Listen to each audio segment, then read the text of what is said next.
चाहता हूं। सबसे पहली बात यह कहना चाहता हूं कि इस प्रकार के सामाजिक सम्मेलनों में हमारी जो एकता दिखती है, इसी प्रकार की ताकत, इसी प्रकार की एकता और इसी प्रकार की संगठन शक्ति राजस्थान के किसी भी कोने पर दलितों के साथ अत्याचार, अन्याय, उत्पीड़न हो तब भी दिखनी चाहिए। मैं गुजरात से हूं तो आपके बगल में रहता हूं, आपका पड़ोसी हूं। राजस्थान में करीब करीब सारे जिलों में कम से कम 1-2 बार मेरा दौरा हुआ है, तो यहां की परिस्थिति के, यहां के हालात से मैं वाकिफ हूं। आज राजस्थान के युवा साथियों के जिम्मे पे बहुत बड़ा दायित्व है। आप राजस्थान के भीम सैनिक, आप अपनी एकता और ताकत को पहचानो। मैं भी किसी पॉलिटिकल पार्टी से जुड़ा हूं, लेकिन पॉलिटिकल पार्टी अपनी जगह पर है। डॉक्टर भीमराव बाबा साहब अंबेडकर ने कहा था, शिक्षित बनो, संगठित बनो और संघर्ष करो। जो लोग लड़ाई नहीं लड़ते, जो संघर्ष नहीं करते, जो इंकलाब नहीं करते, उन युवा साथियों की जवानी का भी कोई मतलब नहीं होता। जवान तो उसी को कहते हैं जो सत्ता के खिलाफ लड़ने के लिए तैयार हो। जवान तो उसी को कहते हैं जो अपनी पीठ पर लाठी और सीने पर गोली खाने के लिए तैयार हो। और आप जहां पर इतना उत्पीड़न हो, यहां पर से जो गूंज निकलनी चाहिए, यहां पर से जो आवाज निकलनी चाहिए, वो एक ऐसी आवाज होनी चाहिए, ऐसा बुलंद स्वर होना चाहिए जिसकी गूंज दिल्ली तक सुनाई दे। आज साथियों, कहने के लिए बहुत कुछ है, लेकिन आज सभी पॉलिटिकल पार्टी और सामाजिक संगठन के लोग मंच के ऊपर है, तब पहली बार सभी पॉलिटिकल पार्टियों के लोगों को यह कहना चाहता हूं कि राजस्थान के दलित और राजस्थान के मेघवाल समाज की ताकत को पहचान लो। अभी तो ये लड़ाई है, आगे और लड़ाई है। आपको सभी पॉलिटिकल पार्टियों को मेघवाल समाज की इस एकता और ताकत को पहचानते हुए आने वाले दिनों के चुनाव में टिकट भी बांटने पड़ेंगे।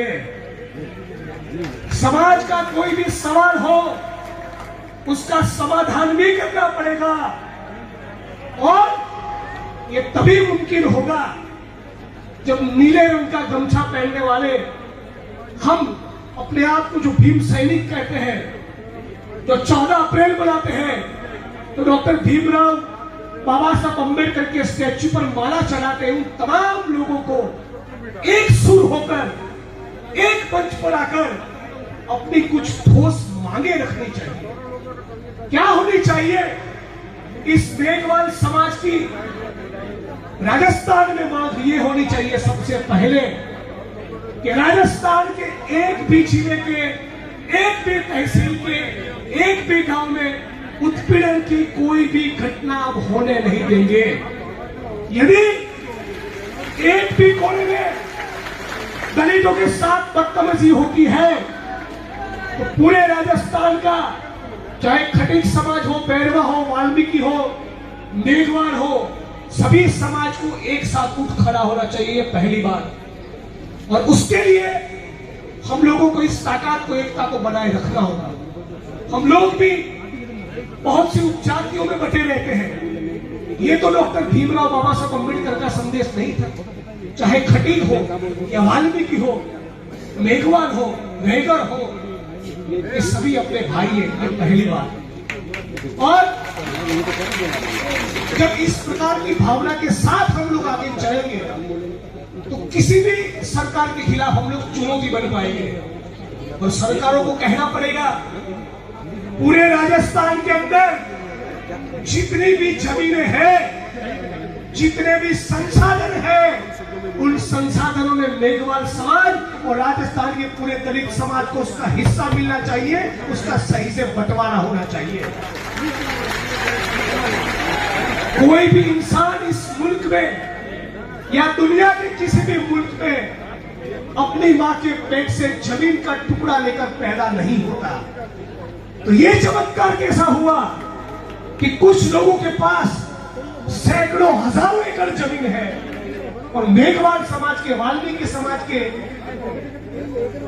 दलित समाज के दूसरे लोग दूसरों के खेतों में मजदूरी करने के लिए मजबूर है।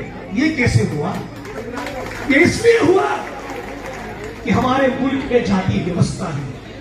ये इसलिए हुआ कि आज भी कहीं ना कहीं मनु का शासन चल रहा है और ये मनुस्मृति ने तय किया कि मंदिर में कौन जाएगा और कौन गटर में उतरेगा।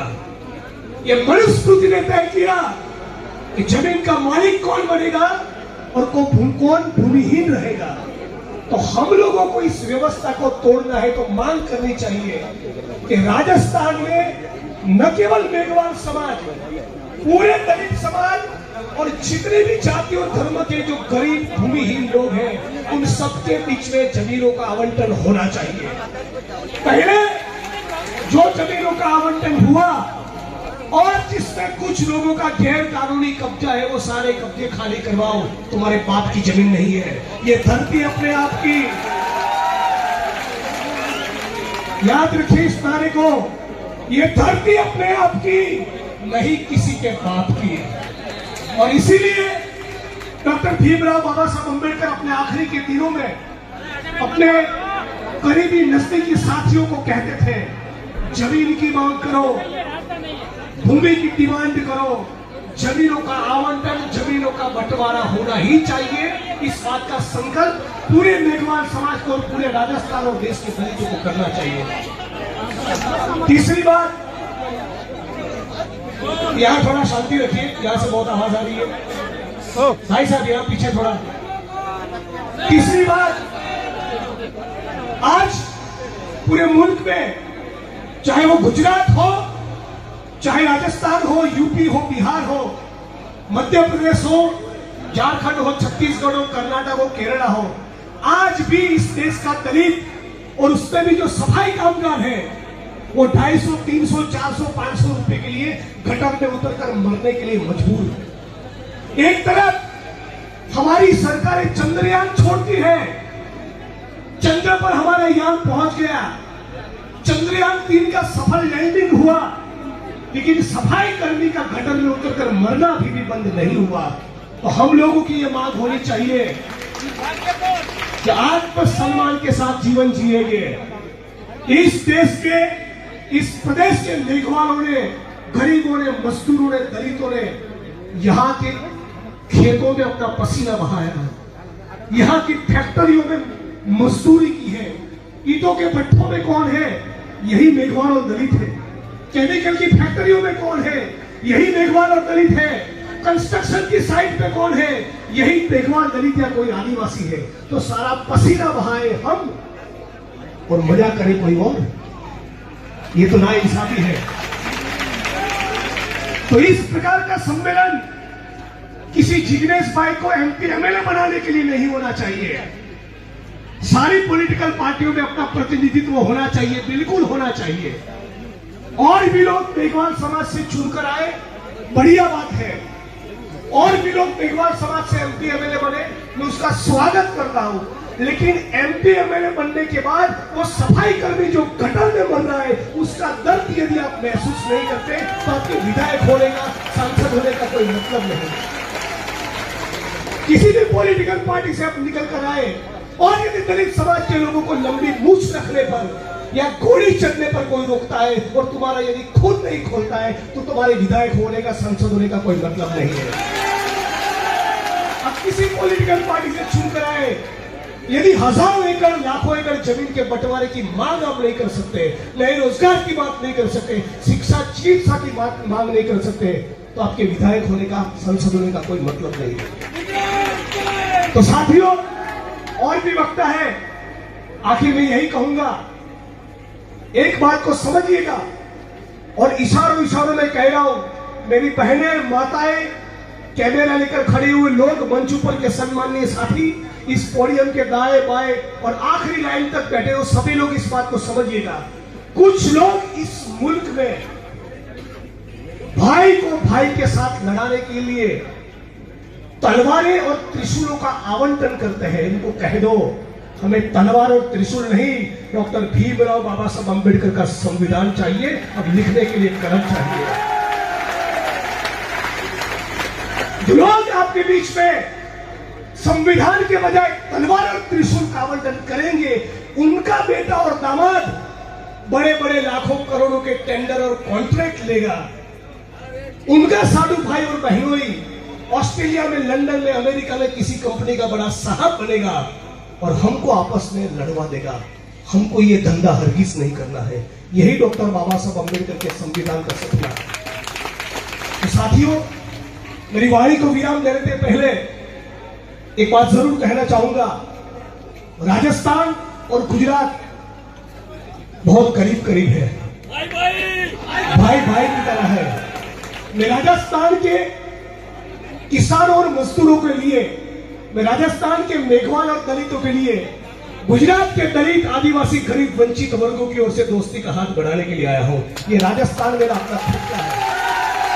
कभी कभी राजस्थान आता हूं और इतनी मोहब्बत, इतना प्यार यहां मिलता है कि गुजरात के कुछ साथी मजाक में कहते हैं कि भाई वहीं का राशन कार्ड करवा लो।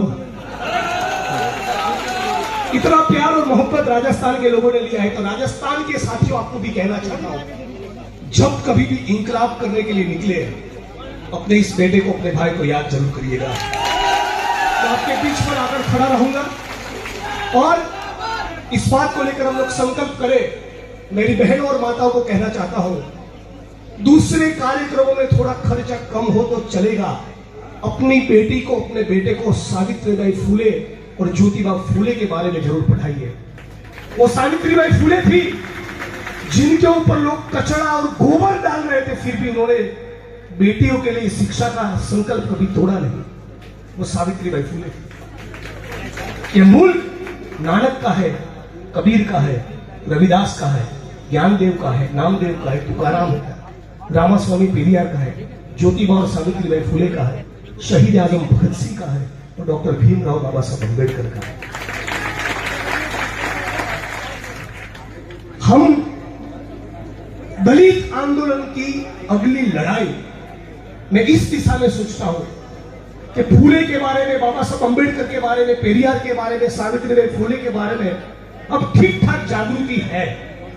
समाज के लोग उनके बारे में पढ़ रहे हैं। लोगों ने फूले की गुलामगिरी पढ़ी है।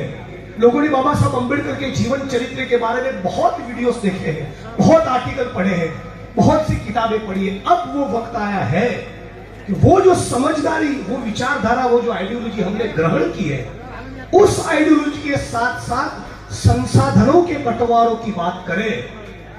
फूले और बाबा साहब अम्बेडकर को पढ़ लिया, अब इस बात पर जोर देना है कि राजस्थान के टेंडर किसको मिल रहे हैं, राजस्थान में कॉन्ट्रैक्ट और ठेका किसको मिल रहा है, राजस्थान में उद्योग किसके पास जा रहे हैं, राजस्थान में लोन और सब्सिडी किसको मिल रही है, राजस्थान में जमीनों का आवंटन किसको हो रहा है।